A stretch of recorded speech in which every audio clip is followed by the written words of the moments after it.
What is up, ladies and gentlemen, boys and girls? Welcome to episode 89 of the Be Great podcast. On today's episode, we are reviewing week 9 of college football.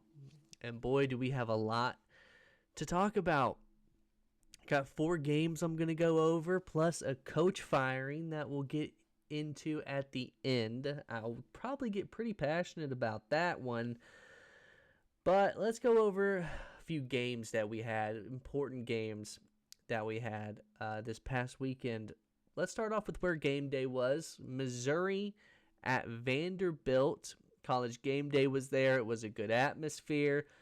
I was kind of surprised with what I saw from the game, a defensive game, and Vanderbilt was just able to pull it out there in the end. Nothing that impressive really from either side offensively.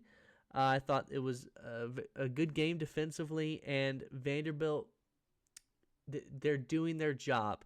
They're going out there and they're winning football games. It doesn't really matter how you do it. All that matters is that you pick up a win at the end of the day, and it was an important win for them. They have Texas coming up. They also have Tennessee on their schedule, so they still have some challenging opponents left to play, and they just got to keep winning. And I think they can beat Texas this weekend. I mean, we saw how Texas looked against Mississippi State. It was the definition of unimpressive. They looked the same way against Kentucky. I think Texas is a dead program walking right now. They need one more loss to officially eliminate them from the playoffs, and it's coming at some point. Whether Vanderbilt does it, whether Georgia does it, whether Texas A&M does it, Texas is a dead program walking right now, and it's up to Vanderbilt to be the first ones to end them. As far as Missouri is concerned, they get a bye week after this game, and then they still got Texas A&M on their schedule. That Texas A&M game is going to be interesting. You know, Texas A&M going to Missouri. Missouri coming off a bye. They're at home. They still have Mississippi State on their schedule, who very beatable, but they have some fight in them. And Missouri also still has to go to Oklahoma and to Arkansas. It's going to be an interesting into the season here. If Missouri can beat Texas A&M, they put them in a good spot to make the playoff, because I think at this point they're better than Oklahoma. They're definitely better than Mississippi State and Arkansas. So that Texas A&M game is going to be very important for Missouri. You're probably going to get a desperate Missouri team. Should be interesting. I think Missouri really needed this win. Unfortunately, they didn't get it. And look, they've come close in both of their losses. I mean, that 3-point loss to Alabama, that was 100% a winnable game. And the Vanderbilt game was absolutely winnable. And they just let it slip both times. I think we might be talking about Mr. Eli Drinkwitz later on, but don't want to spoil too much there. But overall, it was a good game. I'm very impressed with what Vanderbilt's doing. America's team, the Vanderbilt Commodores. Ole Miss, Oklahoma. Man, I am so disappointed with what I have seen from Oklahoma in recent weeks. The Texas game was an utter disaster, and this game... Do you know what a pet peeve I have? I have many football pet peeves, but I'm going to tell you one right now because Oklahoma is a major culprit of this. I was watching the Oklahoma-Ole Miss game, and Oklahoma was in this game for a long time. But then it got to a point in the fourth quarter where I felt like every single play offensively for Oklahoma was a deep shot. I felt like every play I was just seeing John Mateer snap the ball, take his drop back, maybe roll out of the pocket, and every play he was just throwing it 30 yards down the field into a 50-50 ball. And I'm like, can we throw... And I'm sitting there watching the game, and I'm like, can we throw a slant? Can we throw a screen? Can we throw a 5-yard dig, or how about a 10-yard out? Like, can we do something other than just chuck the ball 30 yards down the field every play? I mean, it felt like every single play, and I hate when you do that because you waste your first and second down doing that trash, and then you wonder why you're in 3rd down and 10. I absolutely despise it. I love Ole Miss's offensive play calling. Trinidad Chambliss played really well, 24 for 44, 315 yards, a touchdown, 90 QBR. John Mateer, another mid-performance. I feel like that surgery is still hindering him, and I just feel like he came back too soon. 17 for 31, 223 yards passing, 1 touchdown, a 45 QBR. Texas continues to struggle to run the ball. I mean, look, they had a guy, 9 carries, 109 yards, averaged 12 yards a carry, 2 touchdowns. But, you only ran him 9 times. 9. You are not running the ball as much as you should be. If a guy is averaging 12 yards a carry, you should continue to run the ball. That's what Georgia did to Ole Miss. That is the formula. Okay? Second week in a row, Ole Miss has struggled to run the ball, but guess what? They ran the ball 27 times with Kawan Lacey for 78 yards. Also 2 touchdowns. You have to be persistent in running the football. Be persistent in establishing the run if you're going to win these football games. Okay? You have to be persistent, and Oklahoma is not that. I hate how they look offensively. I hate it. It makes me cringe. But Oklahoma's season's pretty much done, over with, finito, is what it is. Ole Miss should make the playoff. This was really their last hard game, and they should be just rolling to the playoff and possibly to the SEC championship, depending on how everything finishes in the SEC this year. Let's go to a non-SEC matchup. Let's talk about Michigan State. Normally, I wouldn't talk about this matchup because it's a mediocre team versus a bad team. Michigan won 31-20. The reason I want to talk about this game is because can we all just acknowledge that Bryce Underwood simply isn't that good? You know, I know we like to talk about how Arch Manning isn't that good because he isn't. He's been mediocre at best all season. You know who else has been possibly worse than that? Bryce Underwood. Do you want to know Bryce Underwood's stat line against Michigan? He was 8 for 17, 86 yards passing, no touchdowns, with a 38 QBR.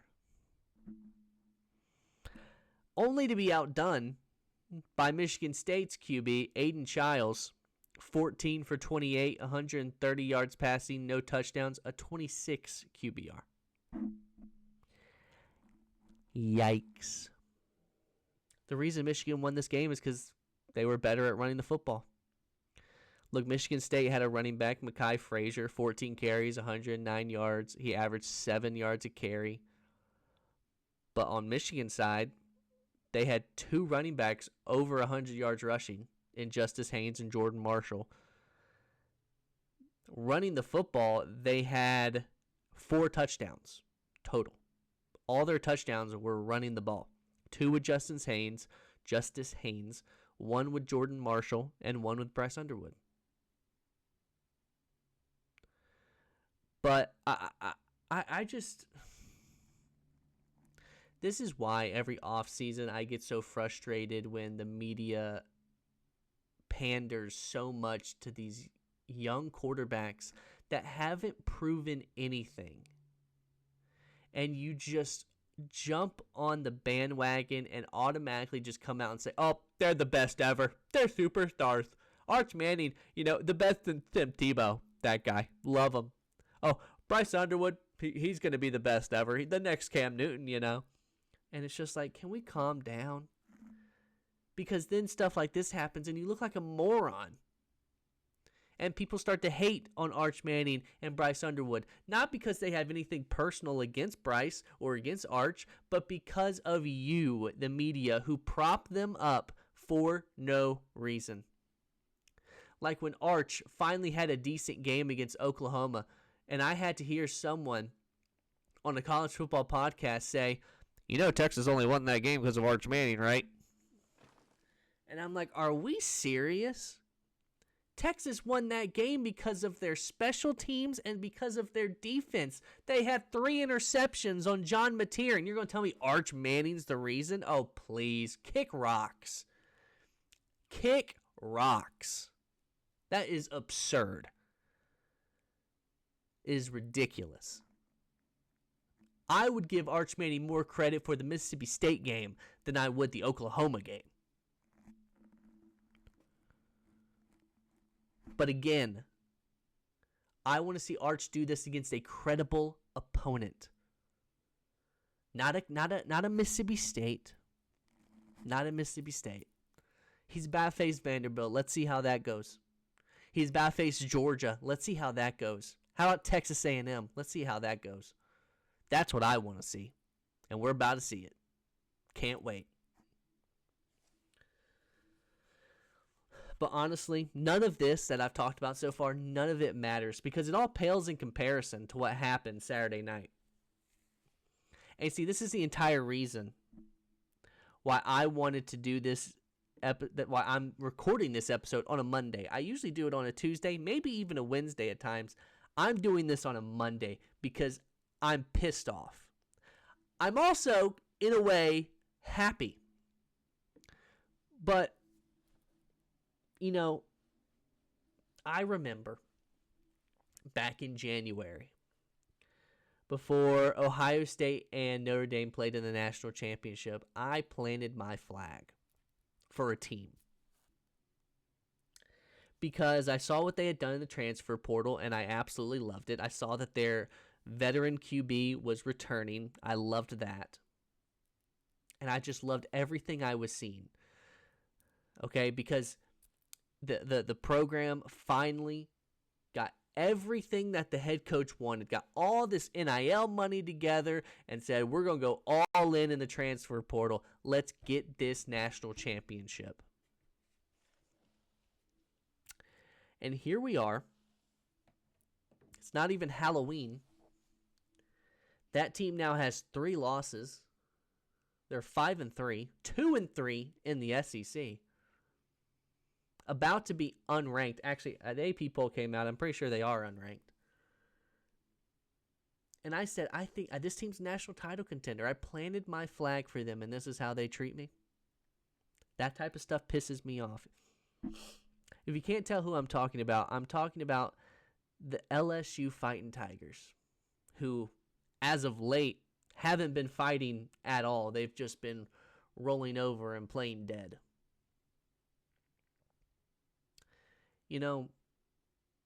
I remember when an LSU home game was supposed to be threatening. I remember when teams were scared to go play LSU in Death Valley. And here we are, and Texas A&M absolutely embarrassed everyone involved with LSU. They waltzed up in there, absolutely dominated you in the second half. Dominated you. Outscored you 35-7 in the second half alone.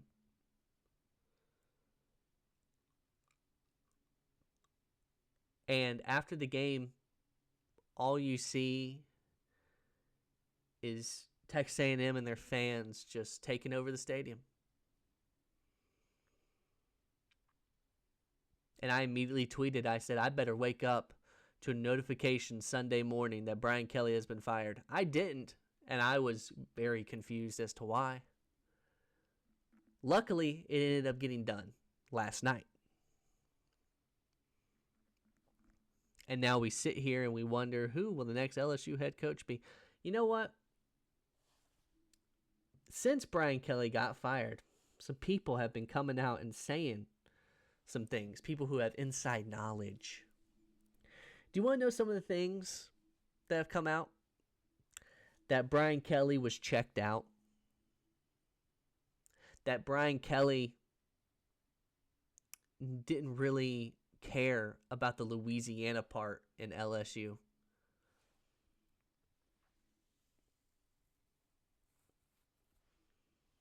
That he, during critical recruiting and transfer portal periods, was at the beach in Florida.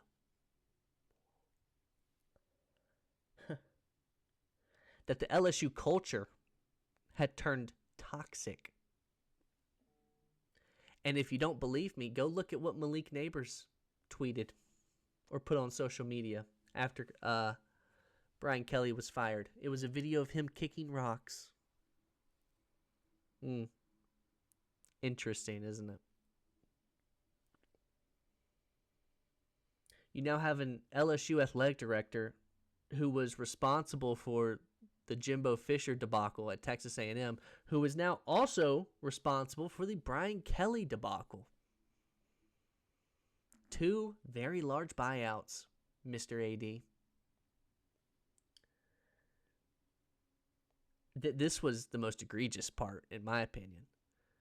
Because Brian Kelly was checked out at the beach during these transfer portal periods, during these recruiting periods, there were many instances where LSU would get players in the portal that Brian Kelly knew very little about. There were a lot of instances where LSU would hire football staffers that Brian Kelly knew very little about.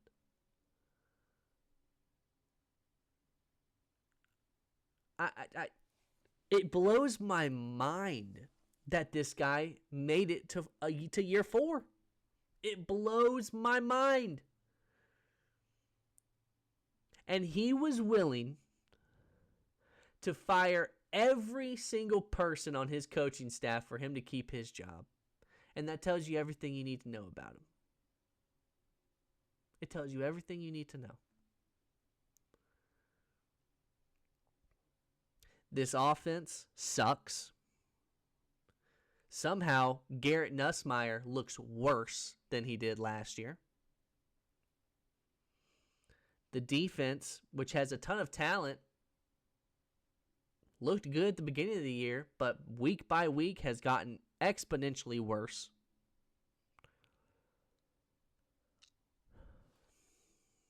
And you have Brian Kelly on the sidelines. And I heard someone say this, and I was actually thinking it during the game. After every offensive play that wouldn't work, specifically in the second half, Brian Kelly would walk over to his offensive coordinator and just start yelling at him. Like, why are we doing this play? What was that? Why are we doing that? And I'm sitting here and I'm like, Brian, you also have a headset on. You can hear what offensive plays he's calling, but you're going to scream at him after it doesn't work. Why don't you tell him while he's calling the play you don't think it's a good play? Because he's checked out. That's why.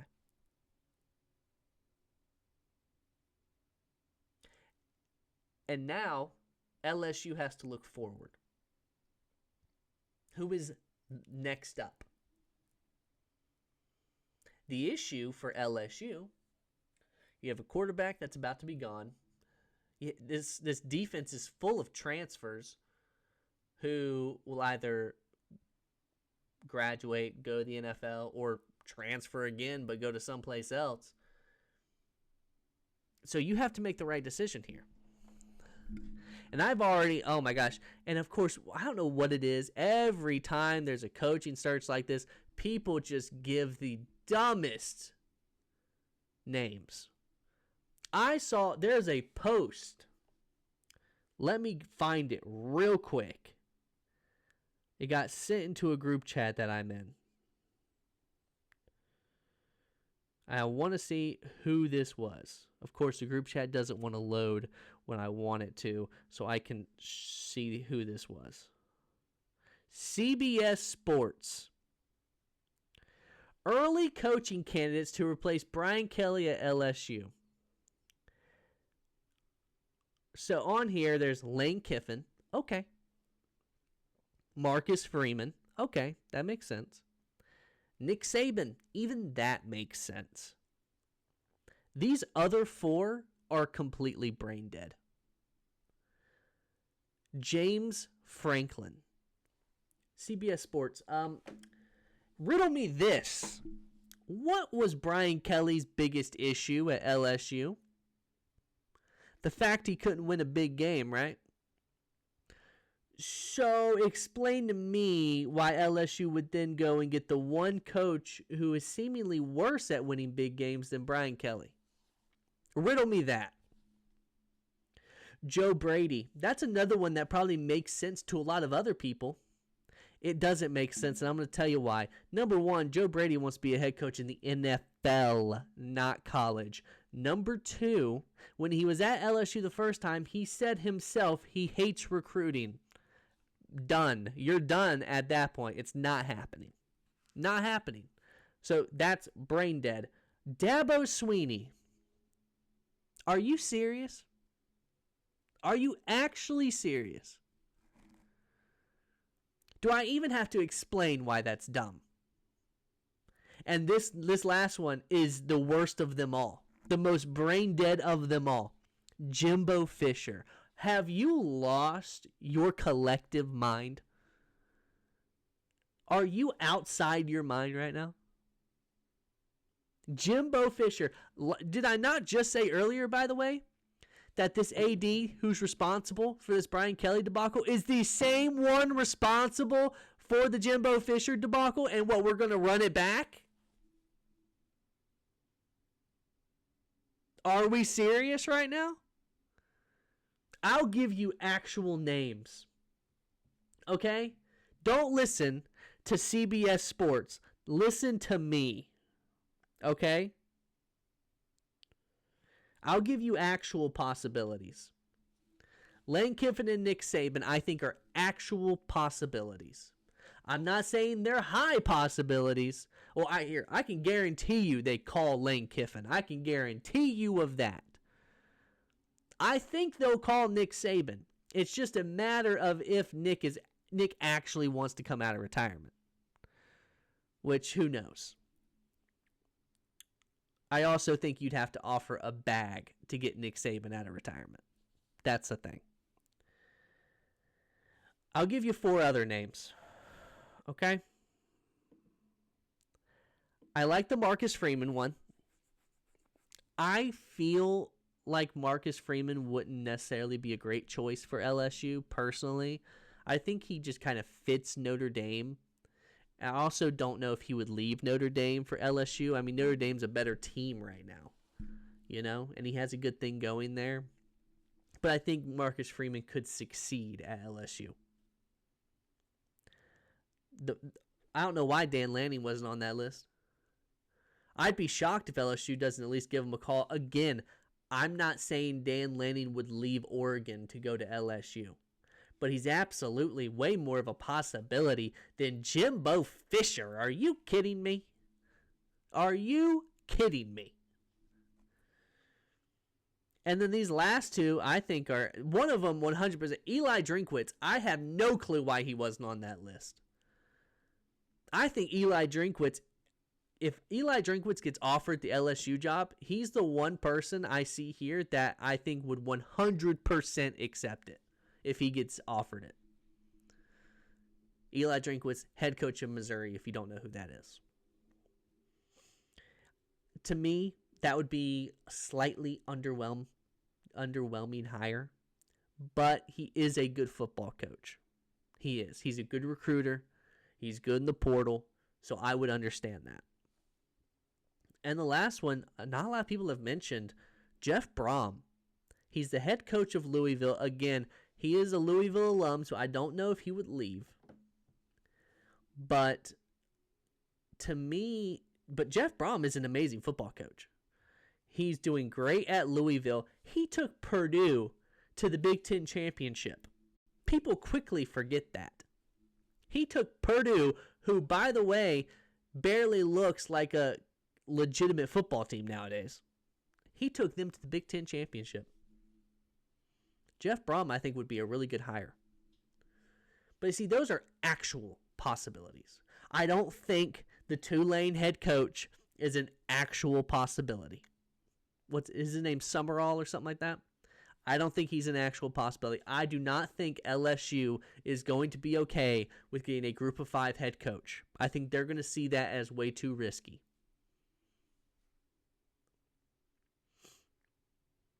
But stop with this James Franklin stuff. James Franklin is not going to Florida. He's not going to LSU because they're not going to call him.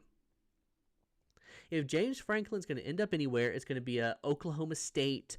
I think Virginia Tech is a real possibility for James Franklin. I could see maybe in Arkansas, but I think James Franklin ends up at Virginia Tech. That's my personal opinion.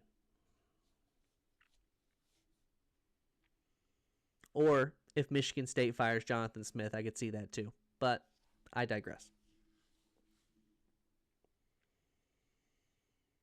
LSU was an embarrassment Saturday night. This was an embarrassment. This team quit in the third quarter. Quit. But can you blame them?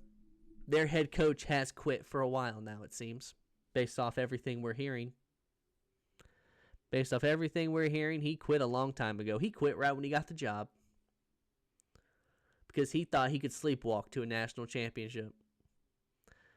No, Brian Kelly, you were just trash. You're just trash.